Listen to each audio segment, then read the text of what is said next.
بسم الله الرحمن الرحيم الحمد لله رب العالمين وأفضل الصلاة وأتم التسليم على سيدنا محمد وعلى آله وصحبه أجمعين. السلام عليكم ورحمة الله وبركاته. الحمد لله امروز درس 55 ماست و در این درس ما ادامه میدیم بابی چیزهایی که روزه را میشکند، قضا کردن را واجب میسازد اما کفاره لازم نیست. و ما در رقم 34 رسیدیم. از همینجا ادامه میدیم. مؤلف میگوید رحمه الله او امسک بلا نیت صوم ولا نیت فطر، که اگر کسی تمام روز خود را نگاه دارد، امساک کند، یعنی که چیزی نخورد اما به نیت روزه و به نیت افطار، یعنی به نیت افطار، این همین خیل طرزی سخن گفتن است که مؤلف این گونه نوشته است، اما در اصل اینجا چی است؟ به نیت روزگیری، یعنی که یک شخص تمام روز نمیخورد اما نه نیت خوردن دارد نه نیت روزه گرفتن دارد، یعنی اگه خیلی نیتش معلوم نیست. البته نیت فطر کردن البته مهم هست در روزهای، مخصوصا در روزهایی که انسان نمیتواند یا اجازت ندارد روزه گرفتن، اما از نیت فطر کردن نیت روزه گرفتن یا نگرفتن مهم هست که آیا روزه، اگر کسی بخواهد که روزه بگیرد البته که باید نیت خود را معین کند و نیت خود را یعنی نیت کند. تنها امساک کردن، تنها گرسنه تمام روز رو گذراندن این کفایه نمی کند. خب یعنی اگر این گونه شود و نیت نکند اما باید روزه می گرفت، روزه رمضان رو مثلا، پس چی می شود؟ البته روزه ندارد که روزش بشکند اما قضا باید کند. برای همان روزی که نیت نکرده بود باید قضا کند اما کفاره برایش واجب نیست. 35 او تسحر. ببینید تنها اگر من ترجمه کنم این نافهمه میماند یا نادرست می شود. اگر من تسحر معنایش همین است که یا در سحر خیزک، در سحور بخورد، اما این چی معنا دارد؟ آیا ما گفتنی هستیم که در سحور خوردن روزه رو میشکند؟ البته که نه. ببینید که در اینجا مؤلف به حد مختصر کرده سخن گفته است، نوشته است. پس این رو باید یک معلم یا استاد باید بفهماند. هدفش چیست؟ که یعنی در سحری کسی بخورد، طعام بخورد با گمان آن که شب هنوز باقی هست، ولی بعد معلوم شود که فجر طلوع شده است، یعنی فجر در آمده است و وقتی سحور تمام شده بود اما بعد از سحور باز طعام خورده است. یعنی خطا کرد، در غلط فهمی افتید، خطا کرد، وقت رو دیده. اگر کسی خطا کند وقتی فکر کند که اوسخی خنک یعنی وقتش باقی هست مثلا و خوردن گیرد مثلا، در این حالت خطا میکند، روزش میشکند، باید قضا کند اما کفاره ندارد. برای آن که در اینجا یک شبهه هست، در اینجا یک عذر شرعی هست و عذرش چیست؟ که خطا کرد. 36 به همین مانند هست او جامع شاکا فی طلوع الفجر و هو طالع، یا مثلا هم بستر شود یعنی جماع کند شاکا، کسی که شک دارد، با همین گمانی که یا در حالت شک در موردی طلوع فجر، یعنی که شک داشته باشد و یعنی گمان کند، در غلط فهمی افتد که حالا نمازی فجر وقتش ندر آمده است و هو طالع، اما او در آمده است، طلوع کرده است. طلوع کرده است یعنی آفتاب نه اما وقتی فجر در آمده است. خب یعنی که در حالتی شک داشتن جماع کند که در همین غلط فهمی باشد که نه حالا وقتی سحور هست اما وقتی سحور تمام شده باشد، پس در این هم فراموش نکرده بود که روزه داره، تنها خطا کرد. از این سبب روزش قبول نمی شود، البته میشکند چون که خودش شکست و باید قضا کند، کفاره نیست. 37 او افطر بظن الغروب والشمس باقیه. این هم به دوتای بالا مانند هست. یا افطار کند پیش از آن که وقت به انتها رسد، پیش از آن که وقتی روزه به انتها رسد.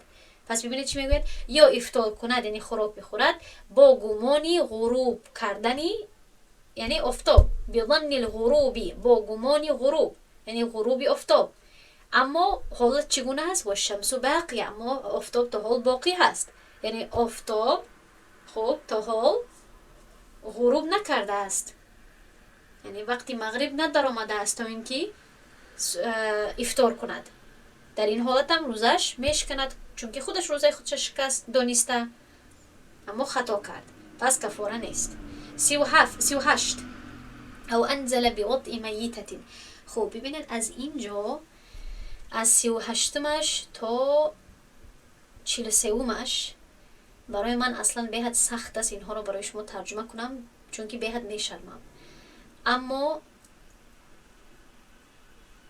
برای فقه چطوری که میدانید، برای حکم، برای احکام، من نمیتوانم که مجازن به شما بگویم، چون که اگر من به شما مجازن کرده بگویم مسئله واضح نخواهد بود. و پیامبر من صلی الله علیه و سلم از همه با حیا بودند، از همه با اخلاقی حمیده بودند و این چنین علمای بعدن و صحابه رضی الله عنهم. اما تا جایی که مسئله فقهی می بود آنها بهت یعنی واضح کرده بیان میکردن. پس پیش از پیش عذر میطلبم اگر یگان راهی بهترش در فارسی، در زبان فارسی می بود گفتنش و من اگر استفاده نکنم آن راه را عذر میپرسم. اما تا جایی یعنی توانم واضح کرده میگویم، اما با اندکی یعنی پوشیدگی یا با حجاب. خب به هر حال مالک میگوید یا اینکه مرد انزال شود بی وطء میتت، از سبب وطی کردن میت. خب یعنی این رو جماع گفته نمی شود، چون که جماع بین احیا می شود، بین مردم زنده، زن و شوهر. اما مرد وطی می کند با جسد مرده و از سبب این از نتیجه این گونه می شود که انزال می کند. پس در این صورت روزه شبات میشکند، روزه همان مردی زنده، اما کفاره واجب نمی گردد. مؤلف این صورت رو برای بیان کردن حکم فقهی البته آورده است و شاید شما گمان کنید، اما شما میدانید ما یعنی میشرمیم از این گونه مسئله، اما خودمون میدانیم که این مسئله پیش آمده است. سبحان الله، یعنی این لله و این الیه راجعون. این مسئله پیش آمده است، چندین بار در اخبار می آید، در یعنی اینترنت چاپ می شود که این گونه مسئله پیش آمده است. در قبرستان رفته کسی قبر کسی رو مثلا چی می کند، می برارد، از قبر می برارد و همین کار کرده می شود. برای همین کفاره جماع در صورت هست که جماع معمولی انسانی وجود داشته باشد. اما چون که این جماع انسانی نیست، یعنی یک شخصش زنده هست، یک شخصش مرده هست، در اینجا کفاره تطبیق نمی شود.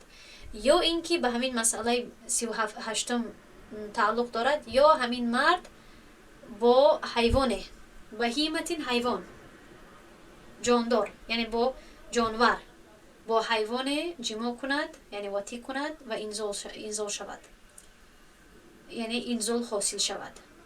روزه را فاسد میگرداند ولی کفاره نیست.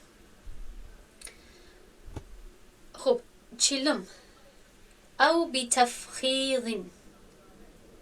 خب این را تنها من همین قدر گفته میتونم که تفخیض چی را گفته می شود؟ اگر مرد یعنی عضو خود را، شرمگاه خود را بین رانها بمالد و انزال حاصل کند. این چلومش که هست و حتی 38 و 39 در تمام این حالت ها چی می شود؟ مرد جماع اصلی نمی کند. خب شاید در 38 تا یک نوع جماع می کند، در 39 شم، اما جماع اصلی بین او و یک زن نمی شود، یا بین او و مرده می شود، یا بین او و حیوانی می شود، یا بین او و یک عضوی شخص دیگر، یا عضوی زنش باشد یا عضوی خیر انشالله که عضوی زنش هست. اما جماع اصلی در اینجا واقع نمی شود. برای همین است که در اینجا کفاره واجب نمی گردد. 41 او تبطین. خب چیلم که بود تفخید که میگوییم این از فخید گرفته می شود. فخید ران را گفته می شود در عربی. تفخید عملی که با ران ها انجام داده شود. 41 تبطین این از بطن گرفته می شود. یعنی این کلمه از کلمه بطن ساخته شده است. بطن یعنی شکم. خب شکم یا همین طرفی پیشی بدن انسان. در اینجا ما میتونیم ترجمه رو اینگونه کنیم که یعنی با آغوش گرفتن، بطن رو، یک شکم رو به شکم دیگر ماندن یا به آغوش گرفتن، نزدیک شدن دو نفر، یعنی بدن خود رو با بدن همسرش چسباند و این سببی خارج شدن منی گردد. در این حالت هم جماع نکردن اما این مرد منی حاصل کرد، یعنی که اینزال شد. در این حالت روزش شکست، روزش میشکند، قضا باید کند اما کفاره ندارد. او قبله یا اینکه ببوسد زنش را مثلا، او لمسن یا لمس کند. خب این هر دو اینها هم حکمشان به مانند مسئله های پیشین هست. 44 او افسد صوم غیر اداء رمضان. خب از این قسمت گذشته مکنون 44 چیست؟ یا اینکه روزه غیر از ادای رمضان رو فاسد کند، یعنی که اگر روزه میگرفتگیش یا همون روزه‌ای که در زیر سوال هست فاسد کند روزه‌اش رو یا بخورد در وقت روزه، اما همون روزه رمضان نباشد، در این حالت روزش فاسد می شود، باید قضا کند اما کفاره ندارد. مثلا روزه قضای رمضان باشد، روزه کفاره باشد، روزه نظر باشد، روزه نفل باشد. خب در تمام این حالت ها قضا لازم می شود برای همون روزه، اما کفاره ندارد. این خیلی نیست که روزه کفاره رو اگر قصدن بشکند کفاره بر کفاره می شود، یا بر قضای رمضان اگر قصدن بشکند باز کفاره بالا کفاره. نه، تنها برای روزه ادای رمضان کفاره واجب می گردد تا دمی که دیگر شرط ها هم پورا شود. 45 او وطئت و هی نائمه. خب این درباره زن هست یا اینکه وطی کرده شود، یعنی که با او جماع کرده شود در حالی که او یعنی خواب باشد. این مسئله مخصوص زن ها هست، یعنی اگر زن خواب باشد، یعنی حتی نفهمد، قدرتی حتی منع کردن یا نگفتن هم نداشته باشد، یعنی آگاه نباشد، در حالت غفلت باشد، خواب باشد و شوهرش با او وطی کند، در این حالت چی میشد؟ روزه زن، در اینجا سوال درباره زن هست. البته مردی که وطی میکند یا جماع میکند با زنش البته که روزش میشکند، اما در اینجا سوال درباره زن هست که زن روزش میشکند، قضا واجب میگردد اما کفاره ندارد. خب او اقترت فی فرجها علی الاصح. در اینجا باز اختلافی متقدمین و معاصرین به وقوع می آید. من قبلا در این مسئله بار با شما تکرار کردگی هستم که تا جایی که یک دو سه عضوها هست که اختلاف هست بین علمای قدیم و بین علمای معاصر، چون که منبع یا ریشه همین مسئله ها طب می باشد و چون که طب، فهمیش طب در زمانه های قدیم دیگر بود، در زمانه های حاضر ترقی کرده هست. هر مسئله که ترقی کند بر طب، اگر مسئله فقهی بر او وابسته باشد، مسئله فقهی هم تجدید کرده می شود یا فتوای نو داده می شود. خب پس در اینجا امام شرومولاری در تمام این مسئله هایی که اختلاف دارد طبق قول متقدمین نوشته است. در اینجا هم میگوید که اگر زن اقترد یعنی قطره کند، بچکاند، اگر زن در شرمگاهش، یعنی در شرمگاهی پیش در فرجش اگر دارویی را بچکاند یا داخل کند، در این حالت میگوید که روزش میشکند، قضا باید کند اما کفاره نیست. اما من به شما گفتم که طبق قول معاصرین و فتوای نو از معبل زن به جوف معتبر راه نیست. پس علمای معاصرین میگویند که این روزه رو نمیشکند. خب اما بعضی علمایی که کمترک سخت گیرتر هستند میگویند که احتیاط کاری خوب هست و نکند بهتر هست، یعنی در حالت روزه از تمام همین کارها دوری اگر بجوید، یعنی میگویند که بهتر هست تا اینکه در یگان خیلی اشتباه و اختلاف نافتید. اما ضروری نیست که ما در اختلافات از همه قولی شدید رو انتخاب کنیم. فهمیدید؟ این یک غلط فهمی است بین مردم گمان میکنن که در مسائل فقهی از همه شخصی با تقوا آن شخصی هست که به خود سختی میکند یا به مردم سختی میکند. یعنی در یگان مسئله اگر دو قول باشد، از همه قول یا فتوای سختتر رو گرفتن این شخص با تقواتر هست، اما این گونه نیست. هر دوی فتوا یعنی جای تقوا هست، چون که برای هر دوی فتوا تحقیق کرده شده هست، دلایل شرعی رو نظر کرده شده هست و قول علما هست. خب به هر حال در این مسئله من قبلا هم گفتم دو قول هست. امام شرمولاری قول متقدمین رو در اینجا بیان میکند و در مسئله بعدی هم میگوید او ادخل اصبعه مبلولة بماء او دهن فی دوره. خب اینش جدا هست. یا اگر کسی مرد باشه زن باشد فرق نمیکند، اما کسی اگر اصبعه یعنی انگشت خود را، مبلولة انگشت تر خود را، در اینجا میگوید تر با آب، یعنی انگشتی خب با آب یا اینکه روغن میگوید. یعنی میگوید که اگر کسی روغنش اگر کسی انگشتی که تر باشد، چی با آب تر شده باشد، چی با روغن تر کردگی باشد، چی من به شما برای وضاحت میگویم چی یکم دارو باشد، اگر مقصد همین است که انگشت تر خود را اگر در مقعد خود، در فرج پشت خود، خود در شرمگاهی پشت خود اگر داخل کند روزش میشکند، باید قضا کند، اما کفاره نیست. برای چی؟ برای اون که مقعد و روده ها میبرد و روده ها جوفی معتبر هست، یعنی که جوفی هست، سوراخی حساب می شود که اگر به او چیزی برسد از خوراک و نوشابه، از طعام و از هر چیز که برسد از بیرون، روزه همون شخص رو میشکند. یا میگوید که او ادخلته فی فرجها الداخل فی المختار، یا اینکه زن در فرج داخل خود او را داخل کند، یعنی که انگشت خود را. باز هم در نقطه 38 همان فتوای رو میدهد که در نقطه 36 گفته است. خواه زن در شرمگاه خود چیزی را بچکاند، دوا باشد، دارو باشد، خواه میگوید که اگر انگشت خود را در شرمگاه خود داخل کند، انگشت تری خود را در شرمگاه خود داخل کند.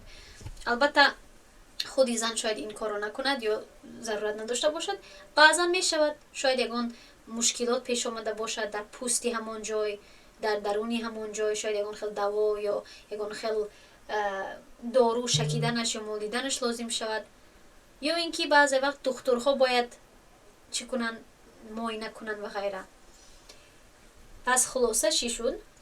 خلاصه همین است که در شرمگاه زن اگر چیزی داخل کرده شود، خب از روی ضرورت هم که یعنی باشد، و البته به ضرورت چیزی داخل کردن حتی جایز نیست، اما با ضرورت، با تداوی یا برای یکون خیلی ضرورتی دیگر، برای تازه کردن باشد، برای کاری دیگر باشد، اگر چیزی داخل کرده شد روزه نمیشکند، طبق قول معاصرین.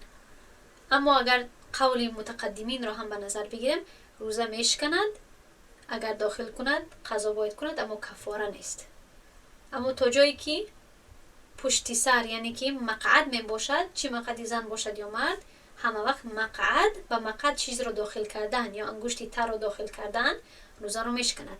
اما اگر انگشتی خشک باشد چی، یا مثلا یگان خیل لطه باشد یا سلفتکه باشد که خشک باشد داخل کرده شود و کشیده شود، این روزه رو نمیشکند، چون که یگان خیل چیزی تری یا یگان چیز در مقعد یعنی باقی نماند، حل نشد، داخل شد و بیرون شد، اما در درونش استقرار نکرد و حل نشد، که این هم یک شرطی دیگر هست برای روزه رو شکستن. یا میگوید او ادخل قطنة فی دبره و غیبها. خب ببینین خوب شد که من این نقطه رو با شما پیش گفتم. میگوید که یا اینکه قطن یعنی که پخته رو با پرگی در مقعدش داخل میکند و یعنی چی میشود؟ غیبها، یعنی که با پرگی داخل میکند، غایبش میکند. اگر در داخل درون کند و غایبش کند، پره در همونجا گذاردش، در این حالت روزه میشکند. اما اگر همین خیل درون و بیرون کند، پخته را، لطه را، یگان آلتی را، بعضی وقت هست یگان خیل برای معاینه کردن، شاید یگان کامera باشد، یگان خیل برای کولونوسکوپی مثلا کامera درون میکنن. اگر کامera یا یگان خیل چوبک باشد، یگان چیز باشد، اگر خشک باشد، تر نباشد، که در اکثری حالت ها تر می باشد، یگان خیل دوا، یگان خیل روغن می داشته باشد. اما اگر نباشد، مثلا خودی انسان اگر انگشت خودش رو در مقعد داخل کند، یگان چیز رو میخواهد که حس کند یا یگان چیز رو لمس کند، ببیند، در این حالت روزش نمیشکند. اما اگر تر باشد روزش میشکند. اگر چیز رو داخل کند و غایبش کند، روزش میشکند. او فی فرجها داخل، باز همون مسئله فرج زن می آید که من برای شما گفتم. یعنی در اینجا امام شروملری میگوید که اگر در فرجی داخلش، یعنی در درونی معبل اگر چیزی رو داخل کند و غایبش کند روزش میشکند. اما من دو قول رو به شما گفتم. خب به حد در اینجا تکرار میکند بعضی چیزها رو، سرگم نزنید. همین دو چیز شد، فرج زن و مرد و مقعد هر دویشون یک حکم دارد. فرج زن و مرد طبق قول معاصرین روزه رو نمیشکند. خب او ادخل، خب در اینجا حلقه اومده است، این خطا هست، این باید حلقه باشد. خب حلقه، این نسخه‌ای که داریم گرچه که نسخه واضح و یعنی چی هست، روشن هست، اما اونقدر نسخه خوب نیست از جهتی حلقه. خب یعنی در اینجا باید تا نباشد ها باشد، تا مربوطه نه ها.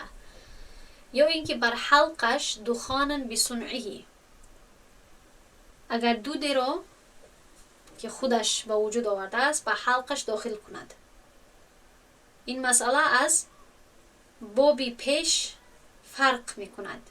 مؤلف می گوید ادخل حلقه، یعنی به حلقش ادخل، خودش داخل کند دودی را. در این حالت چی می شود؟ روزش می شکند چون که خودش داخل کرد، اما کفاره واجب نمی گردد.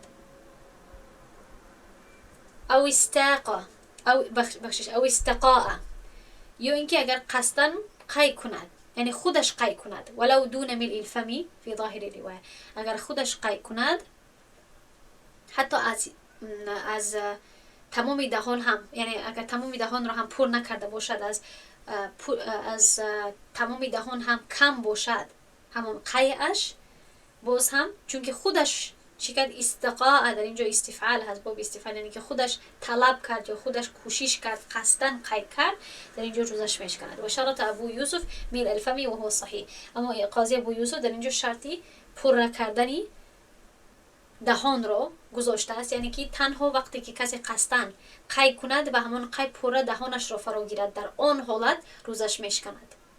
خب اما در اینجا قول ظاهری و روایت چیست؟ که شرط نیست که دهان پر شود، تنها خود انسان اگر خودش رو قی کند، یعنی که خودش رو با قی کردن حرکت دهد، روزش میشکند، باید قضا کند، اما کفاره نیست.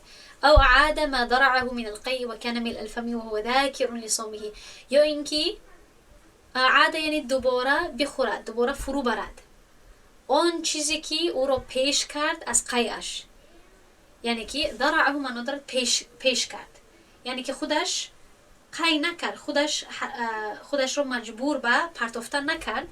یکم نفرها مثلا انگشتان خود را به حلقشان میاندازند که قی کنند، این رو گفته می شود استقاء، که خود را مجبور به قی کردن کردی.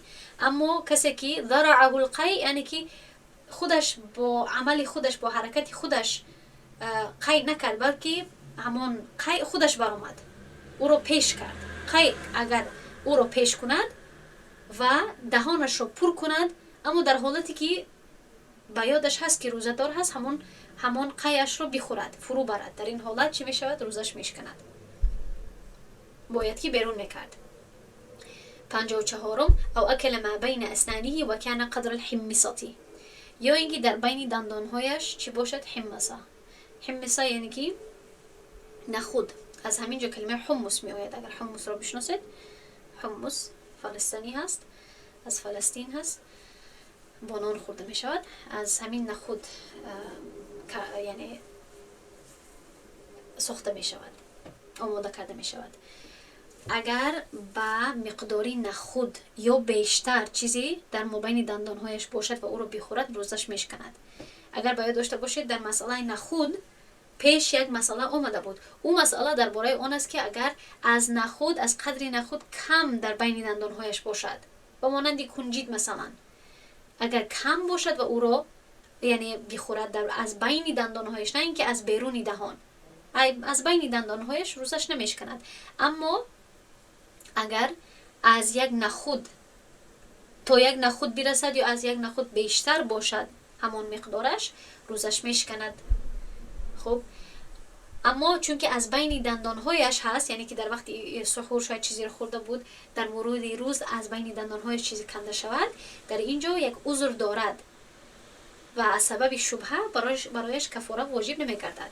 55 او نوى الصوم بعدما اكل ناسيا قبل نیته من النهار. اگر بعد از خوردنی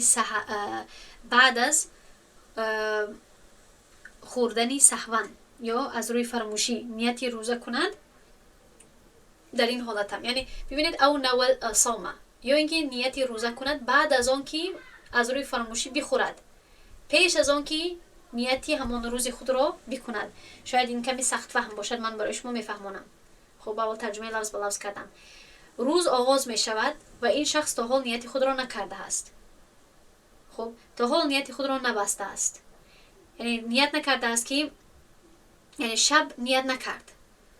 کسی شب نیتی روزه گرفتنی رمضان خود را نکند و بعد صبح شود، صبح از روی فراموشی چیزی رو بخورد و سپس بعد از این یعنی فراموشی خوردن نیتی روزگیری رو بکند، در این حالت روزش نمی شود، باید قضا کند.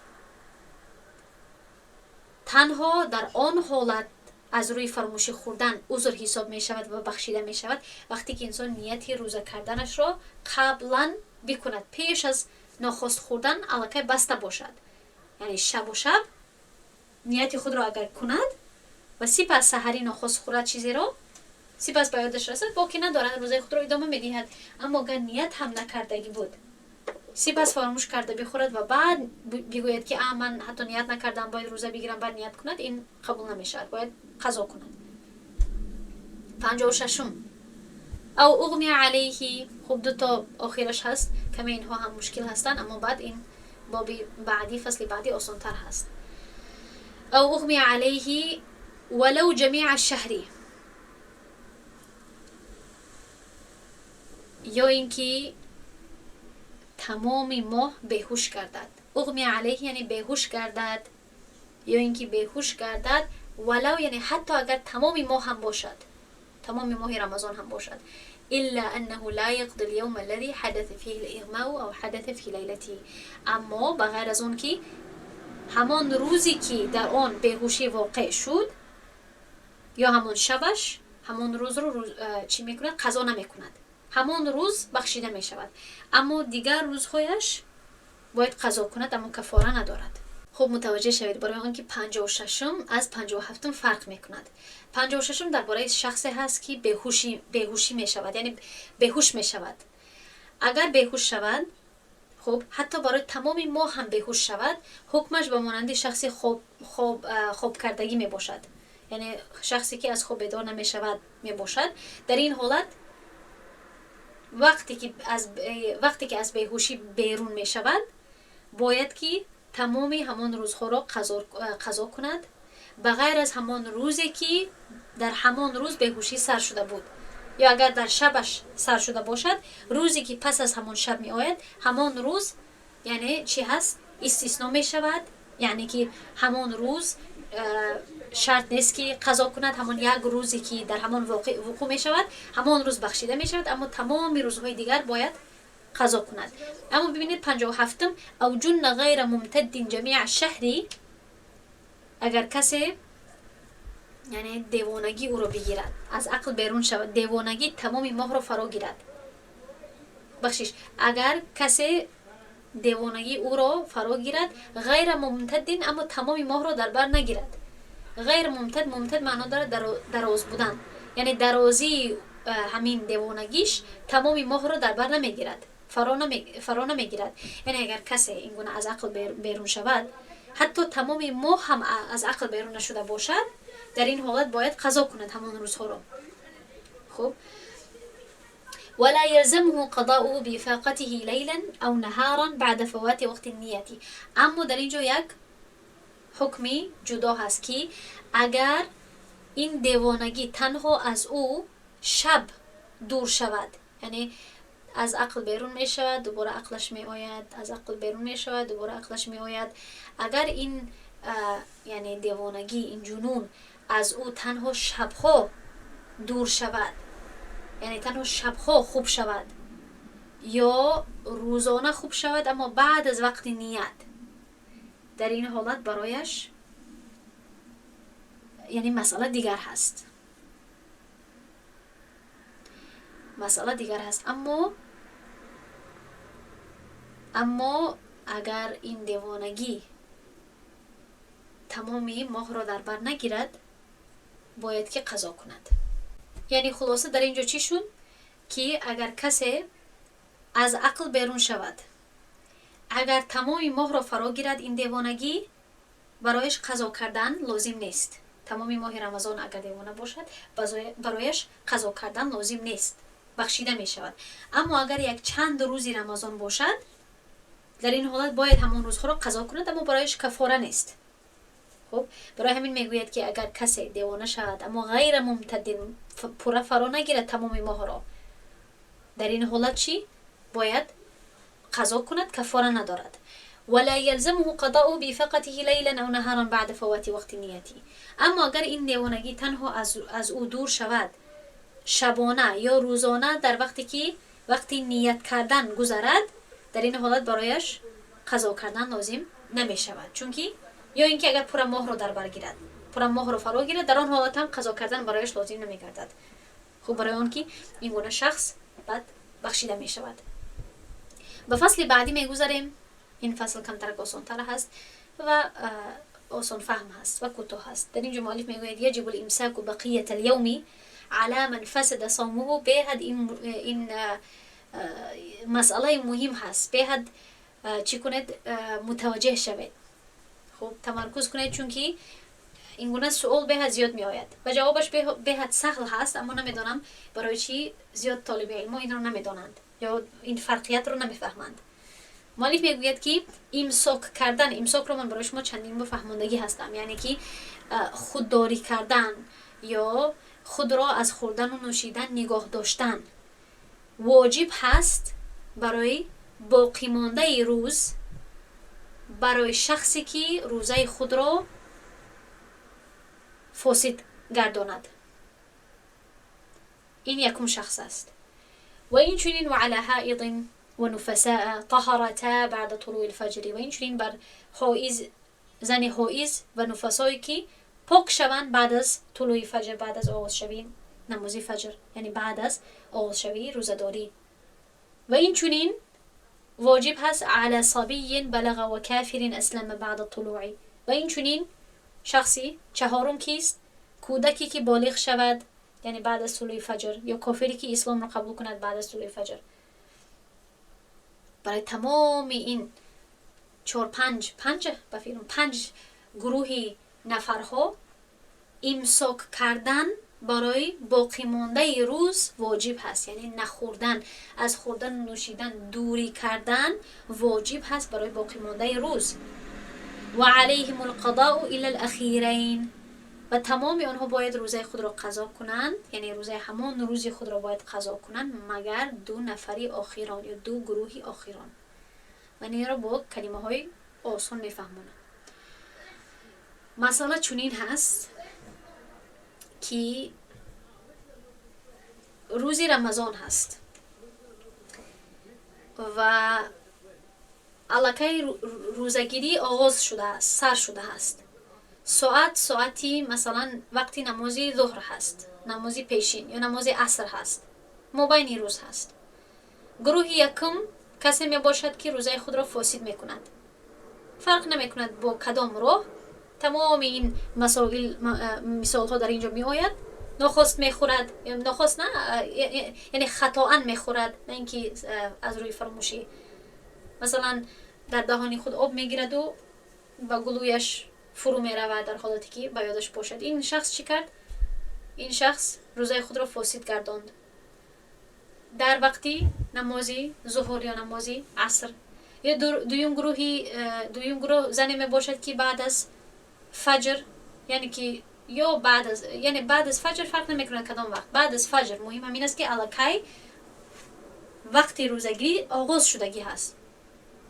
بعد از فجر چی نمازی، چی در وقتی ساعت 10 روز باشه، 12 روز باشه، چی وقتی ظهر، چی وقتی عصر، چی می شود؟ همان حیضش پاک می شود، غسل خود را می گیرد، در نیمه روز غسل می کند. یا نفسا پاک می شود، غسل می گیرد در نیمه روز. این شد سوم بخشی نفرها یا سوم گروهی نفرها. چهارم گروه کودکی می باشد که بعد از فجر بالغ می شود، یعنی که چی ساعت 10 روز 12 روز نماز ظهر نماز عصر بالغ می شود. یا کافر اسلام را قبول می کند.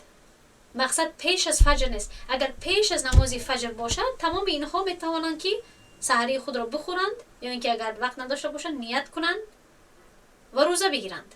یگان خیلی سوال خلق می شود.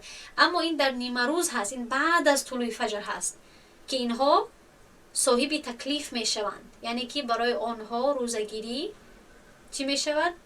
یعنی خطاب می شود. اما آنها روزی خود را با روزه آغاز نکردند چون که در آن وقت نمی توانستند. پس در این حالت چی؟ مؤلف می گوید که این شخصی حائض، این شخصی نفسا، این شخصی که روزه خود را فاسد می کند، این کودک، این کافر، تمام آنها حتی که روز خود را با روزه آغاز نکردند، برای باقی مانده روز باید از طعام و از شراب، یا بخشش از طعام و از نوشابه، شراب که میگویم این عربی هست برای نوشابه، از طعام و از نوشابه باید دوری بجویند، باید منع کنند. یعنی که گرچند که همان روز آنها روزه حساب نمی شود، اما برای احترام ماه رمضان باید که تا غروب آفتاب از مفطرات خودداری نمایند. و سپس میگوید که برای تمام آنها قضای همان روز هست، یعنی همان روز رو باید قضا کنند مگر 2 نفر آخر، یعنی بغیر از کودکی که بالغ می شود در نیمه روز و کافری که در نیمه روز اسلام رو قبول می کند، خب یعنی بعد از طلوع فجر، حائض، نفسا و شخصی که روزه خود را فاسد می کند، این 3 گروه اول باید همان روز را قضا کنند. اما کافر رو بخشش کافر نه، اما کافری که اسلام را قبول می کند و کودکی که بالغ می شود برای آنها قضا نیست، قضای همان روز نیست. فهمیدید؟ پس وقتی که زنها سوال میکنن که وقتی که من حیضم تمام می شود، مثلا در ساعت ظهر، یا اینکه 5 دقیقه 10 دقیقه 1 ساعت بعد از آغاز روزه وقتی که حیض من تمام می شود، من چی باید بکنم؟ باید که غسل کنید و تمام باقی مانده روز رو همچون روزدار یعنی رفتار کنید. اما چون که روز شما با چی یعنی با روزه آغاز نشد، همان روز باید قضا کرده شود. اما برعکس دیگر خیل هست. گوش کنید. اگر زن روز خود را با روزه آغاز کند، در سحور بخیزد، اوقات خورد، روزه را آغاز کند، بعد چی 1 ساعت بعد از فجر باشد، چی وقتی در سحری باشد، چی در وقت ظهر باشد، چی وقتی عصر باشد، چی 20 دقیقه پیش از افطاری باشد. مردم زیاد سوال میکنن 1 دقیقه 5 دقیقه پیش از افطاری حیض آمد، باقی نداره، یعنی فرق نمیکند. تا وقتی که آفتاب غروب نکند، وقت پورا نشود، اگر حیض بیاید، در آن حالت اکنون این زن صاحبی یعنی مخاطبی روزگیری نیست، صاحب تکلیف گفته می شود، مکلف نیست. پس این زن باید خوراک بخورد تا اینکه اطاعتی الله سبحانه و تعالی رو بکند، چون که او اجازت ندارد، حق ندارد که روزه بگیرد. پس یعنی عیانا کردن شرط نیست، اما همین خیلی در پیش خودش در درون خانهش یک کمک خوراک خورد، یک بکل آب خورد، مثلا 1 پیاله چای خورد، این برایش یعنی نه فقط اجازت هست بلکه باید این رو اجرا کند. حتما 1 بار اقلا باید طعام بخورد، برای آن که اکنون برای او روزه گرفتن یعنی امساک کردن اجازت نیست. دیدید فرق را؟ انشاءالله که این فهمو باشد به شما باذن الله. سبحان الله و بحمده، سبحانك اللهم و بحمدك، نشهد ان لا اله الا انت، نستغفرك و نتوب الیک. السلام علیکم و رحمت الله و برکاته.